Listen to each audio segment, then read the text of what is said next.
మహబూబ్ నగర్ జిల్లా రాజకీయాలు రసవత్తరంగా మారాయి. జిల్లాలో కుటుంబ పోరు ఆసక్తి రేపుతోంది. ఫాదర్స్ పార్లమెంట్ అభ్యర్థులుగా బరిలో పోరాడుతుంటే తనయులు అసెంబ్లీ ఎన్నికల్లో పోటీలో అదృష్టాన్ని పరీక్షించుకుంటున్నారు. జిల్లాలో 2 పార్లమెంటు, 14 అసెంబ్లీ స్థానాలుండగా కాంగ్రెస్ నుంచి డీకే అరుణ, టీఆర్ఎస్ నుంచి ఆమె అల్లుడు మనోహర్ రెడ్డి, బీజేపీ నుంచి నాగం జనార్దన్ రెడ్డితో ఆయన కుమారుడు శశిధర్ రెడ్డి, టీఆర్ఎస్ నుంచి మందా జగన్నాథంతో పాటు ఆయన కుమారుడు మందా శ్రీనాథ్ బరిలోకి దిగారు.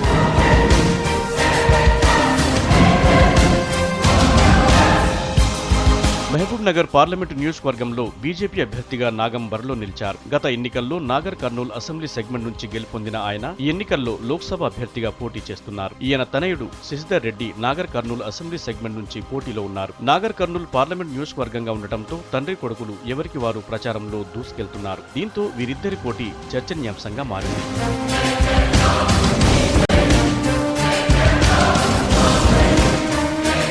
నాగర్ కర్నూల్ పార్లమెంట్ అభ్యర్థిగా టీఆర్ఎస్ నుంచి మందా జగన్నాథం పోటీ చేస్తున్నారు. ఈయన కూడా తన కొడుకు మందా శ్రీనాథ్ను ఆలంపూర్ అసెంబ్లీ అభ్యర్థిగా బరిలో ఉంచారు. అయితే వీరిద్దరూ ఒకే పార్లమెంట్ నియోజకవర్గంలో ఉండటంతో వీరిద్దరి ప్రచారానికి ఇబ్బంది లేదు. ఇక జిల్లాలో మరో ఆసక్తికర పోరు నడుస్తోంది. ఈ ఎన్నికల్లో భార్యాభర్తలిద్దరూ అదృష్టాన్ని పరీక్షించుకోనున్నారు. మక్తల్లో సిట్టింగ్ ఎమ్మెల్యే కొత్తకోట దయాకర్ పోటీ చేస్తుంటే దేవరకద్రలో దయాకర్ భార్య సీతా దయాకర్ టీడీపీ నుంచి బరిలో నిలిచారు. దీంతో వీరిద్దరి భవిష్యత్తు కూడా ఇంట్రెస్టింగ్ గా మారింది.